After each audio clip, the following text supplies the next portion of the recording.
Hello and welcome back to the channel. Today we're sharing our perfect itinerary for a week-long trip to Malta. If you've been following our channel, you'll know that we ranked Malta as our #1 most underrated destination to visit in 2024. So stay tuned for our guide on what we did on our recent trip, public transportation tips, and things you shouldn't miss while you're there. Welcome to World Wanderers. We're Alicia and Will. Come wander the world with us. When you're traveling to Malta, you're going to fly into the Malta International Airport in Luqa. The airport is about a 15-minute drive to the capital city of Valletta. This is the city we based ourselves in, and we're so glad we did. It's the perfect location to take day trips from, and such a charming city to explore. To get there from the airport, you can take a cab or Uber, but we'd recommend taking the public bus system. It takes about 10 extra minutes to get to Valletta, but cars aren't allowed in all areas of the city, so you have a short walk to your hotel no matter what. The bus stop is right outside the front of the airport, and buses come regularly. We stayed at the Cumberland Hotel by NEU Collective. It was in the perfect location and had beautiful rooms and a lovely breakfast included. We'd definitely stay there again. For your first day in Malta, we'd recommend checking out the sites in Valletta. After checking into your hotel, we'd head to St. John's Square in the heart of the city.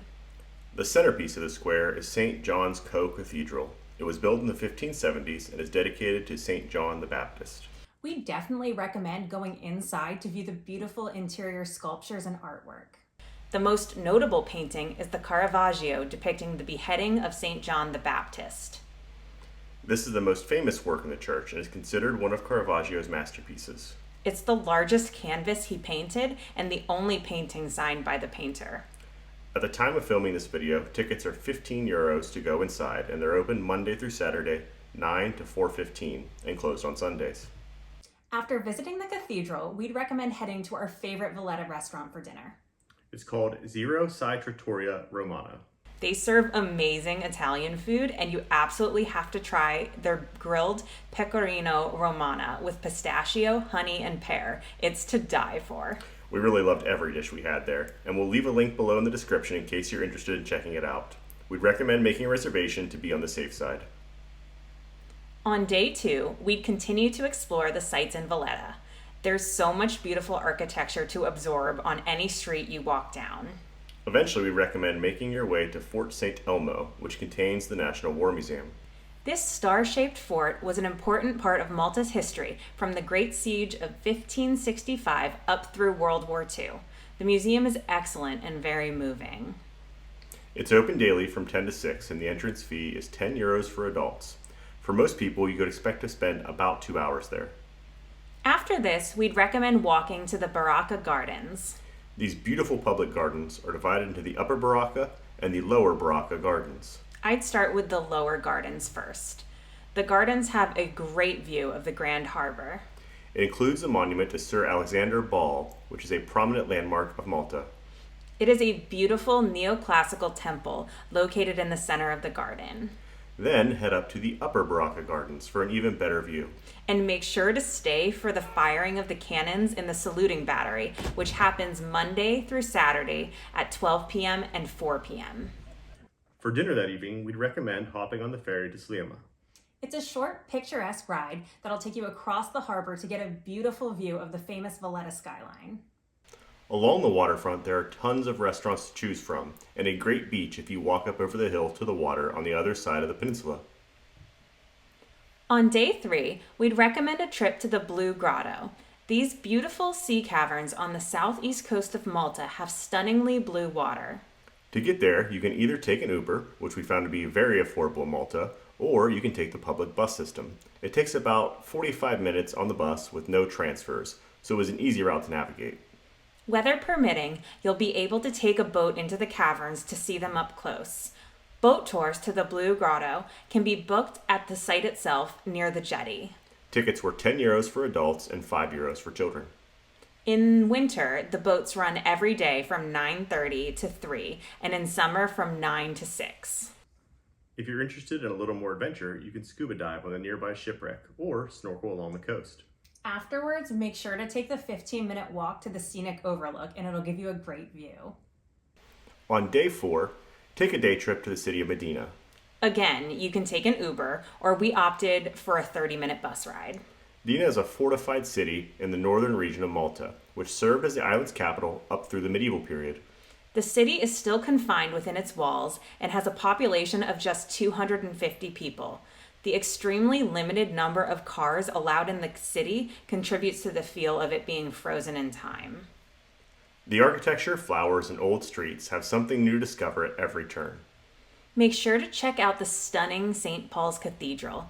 The cathedral was founded in the 12th century and allegedly stands on the site where Roman governor Publius met St. Paul following his shipwreck on Malta. The original cathedral was severely damaged in the 1693 Sicily earthquake, so it was dismantled and rebuilt in the Baroque style from 1696 to 1705.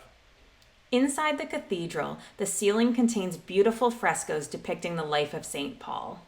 The cathedral and its museum are open Monday through Saturday from 9:30 to 4:30, and tickets cost €10 for adults. While you're exploring the city, don't miss a visit to the Fontanella Tea Garden.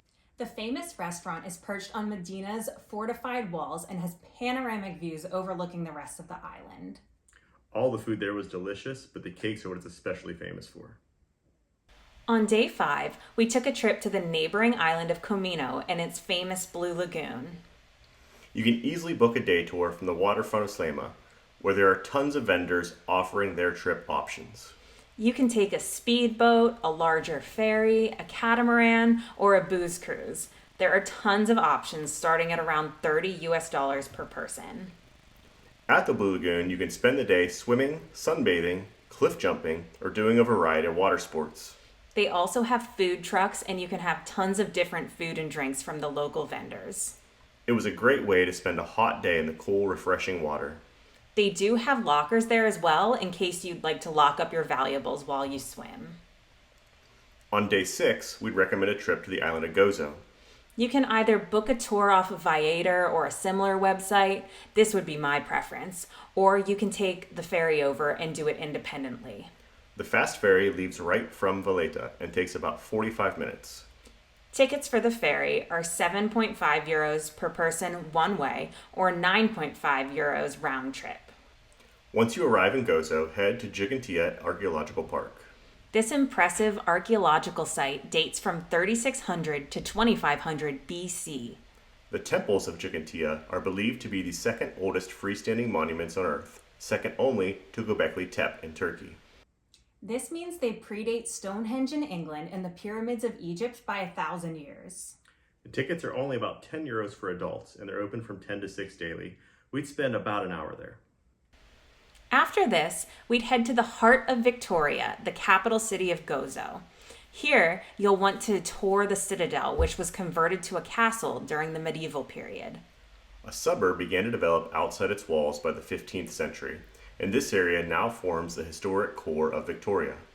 The Citadel's Visitors Center costs €5 to get in and is open daily from 9 to 5. We'd spend the rest of the time exploring the city center until returning to Valletta via ferry. On day 7, we'd spend the final day finishing up whatever sites in Valletta we didn't get to. You could check out the Lascaris War Rooms, the National Museum of Archaeology, or Casa Rocca Piccola, which is the only privately owned palace open to the public.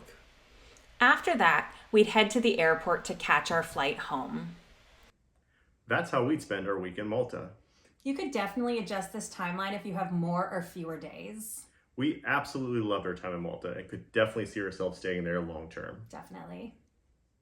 Thanks so much for watching. If we missed any of the sites you love, please let us know in the comments so we can check them out on our next trip. Or if you have any questions, feel free to ask. We'd be happy to answer. If you enjoyed this video, please hit the like button and subscribe to be notified of new videos like this.